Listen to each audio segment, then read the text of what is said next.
It's extremely important to them because that's what they do for a living. And that's what you're going to see throughout the entire portfolio, and advancements in graphics performance. So we're taking advantage of GPUs now. We'll show you some demos. We're actually going to see that speed up, increase performance pretty dramatically. Second area I'd highlight is integration. Now remember, when we did the Macromedia acquisition prior to CS3, it was mid-cycle. So we only had about half of a cycle to actually integrate the Macromedia products with Adobe. We did, we think, a pretty good job, but in fact now we've had that time plus the 18 months since to do a full, polished version of integrating the Macromedia technologies and the Adobe technologies, one. And two, we've actually enhanced with new technologies. You're going to see things like Air now is integrated into the applications themselves. You're going to see things like Acrobat Connect now that's integrated into the applications themselves. So we've done a great job at inter-application workflow, user interface design to make that integration much more seamless. And the third area, of course, is one that we can't forget, which is around our roots, innovation. It's got to have a wow factor. So in fact, we think we're doing just that. And what we're really proud of in this release is the fact that this isn't just a little update to CS3. This isn't a little dot release. This is a major, major overhaul of CS3. And again, we're going to walk you through some of these things. We went through and looked at the number of features, though, and literally there are hundreds and hundreds of new features as part of CS4. So again, this wasn't like a couple people on a weekend kind of tweaking a panel. It's actually a rewrite of many portions of the application and a lot of integration work that's happened. In fact, to prove it's not just a little update, there's over 1,700 person-years of work that have gone into CS4. So I can't emphasize enough. I've seen some early press clippings about they think this is just a little dot release. Well, I think you're going to find it's going to be anything but that. Okay, so we're going to take a little different approach this round, which is, in the past, I've sat up here and espoused what the great things are about the Creative Suite, and then I brought some of my evangelists out to actually come in and talk about some of the feature set. I thought what would be more pragmatic this time is to actually bring real customers, people who would be sitting in the audience at this time, actually have you guys come up and actually showcase what it is about CS4 that you find interesting. So we found a couple around the area and on the West Coast to come in and actually help with kind of the three major segments, and I'm going to invite them up in just a second. So if I was to sum, let's just jump to the first one here, which is around video. Obviously, you've seen, and Shantanu pointed out, that video is a medium that's increasingly being adopted. The video adoption on the web, viewing, et cetera, has increased pretty dramatically. Well, what we're seeing, the things that we hear repeatedly are things like, I'm going from creation to consumption. How do I monetize that process? I am trying to differentiate from the guy next to me. I'm trying to go cross-medium. I'm trying to use After Effects. I'm trying to use Photoshop to bring still images in. I'm using Premiere. I'm using sound. How do I integrate those things more seamlessly? And then on the technology front, I'm trying to move to tapeless workflows. This is where I'm trying to actually move to take advantage of new camera technology, et cetera. And how can you in CS4 help me do that?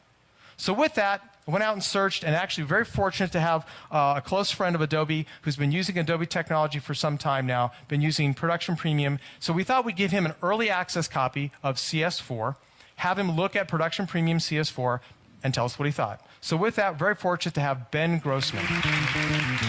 Now you're looking at Ben's reel here. Ben is the creative director for The Syndicate, which is located in Los Angeles, and he and his company have an absolutely incredible resume.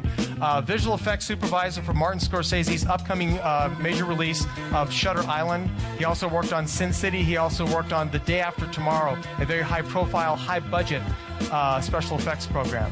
He did on-air broadcasts for visual effects for ESPN's Monday Night Football and the X Games. He's done commercials for Six Flags, for BMW, for Chevy, for the Energizer. You'll see that in the reel as well. And he's even done a music video for Radiohead, which really pushed the envelope. So, ladies and gentlemen, very fortunate to have with us today Ben Grossman. Thanks so much, Donnie. Glad to be here. So I went rambling on about all the problems we face in the video space. Was I lying? No, actually, as usual, you were right on point. And you know, it's funny, when I was looking at the reel, I was thinking, on all those projects, wear a lot of different hats. Sometimes I'm an editor, sometimes I'm a director, sometimes a visual effects supervisor, a lot of times artist on the box. And in each one of those situations, on each one of those products, a lot of times the first thing that I reach for in my toolkit is the Production Premium suite. Excellent. Excellent for both you and me. So, you know, I think that when I'm on set visual effects supervising with Martin Scorsese, you know, time is big money. At I don't have a whole lot of time to be hunting and pecking and trying to mock something up. He needs to know that he's going to get what he needs to tell his story, and I need to know that I'm going to have all the elements that I need to put it all together. So Production Premium lets me do that, gives me all the tools that I have to pull in footage off the video taps, pull in still photographs that I shot there on set, tweak the edits a little bit, and then show a mock-up to him so that he knows that, yep, that's going to work for the story, so we can shoot it and move on. And that same toolkit is what lets us keep track of 900 different deliverables for an ESPN graphics package, or even focus more on the unexplored creative technology that we're doing for things like the Radiohead music video. We know that Production Premium works for us, so we can go confidently into sort of an uncharted territory. Now, you mentioned them before. Radiohead, obviously, it was a bleeding edge kind of implementation of technology. Tapeless workflows, that was kind of a key part of what you did with that project. It was a very extreme version of a tapeless workflow because it was shot with lasers. And so it's actually one of the great things about Premiere Pro that we got in CS3 was P2 workflows that are all tapeless with all the metadata and whatnot, and the XDCam workflows as well. And so now I'm super excited about CS4 because we finally have the addition of a really nice, native, seamless, integrated red camera and AVC HD workflow, which is huge because I've done that the hard way, and this is now the easy way. Can we take a look at some stuff? Yeah. Well, what I have here is a short film by Rob Legato. This is a trailer for it called Double Identity. And we've got all kinds of P2 media mixed up in here. And you can see we've got all the clips and all the, it's a full featured edit. And there's a lot of metadata that's being stored in here that we can use to help streamline the workflow and save us a lot of time. So you mentioned, obviously, the new cameras are giving a lot of metadata information around all that video clips and footage. We also have a new feature built into CS4 and Production Premium around speech to text for both doing it and searching afterwards. How do we combine the metadata with that search capability with speech to text now? Well, let me drop some mad science on you, J-Dog. This is the good stuff. In the old days, when somebody said, the director would call, be like, yeah, there's a shot where he says something about a gum on his shoe. I want to use that shot, find it, and put it in the edit. Now, if I've got days or hours worth of footage, I got an assistant editor scrambling through tape logs to try and find a list of transcriptions of what everybody said and where it is and how I can find it on the tapes. Now, with Premiere Premium, I have taken all this footage and I've run a transcription on it. And so now I can just type gum. And it pulls up a clip right there. Now, let's see what that's doing. But first, let's look at the metadata tab. So here's actually the speech to text that's already been translated, and there it is. And in karaoke style, I can now follow along. Yeah, and check this out. It'll do it just like karaoke. I'll call you back. How come every time I scrape the gum off my shoes, you show up? Wow. That is going to save days of somebody's time. Or actually, if you're doing a documentary with like weeks worth of footage, I mean, can you just imagine trying to find, like, oh, tell me every time that somebody mentions the word Leah or whatever.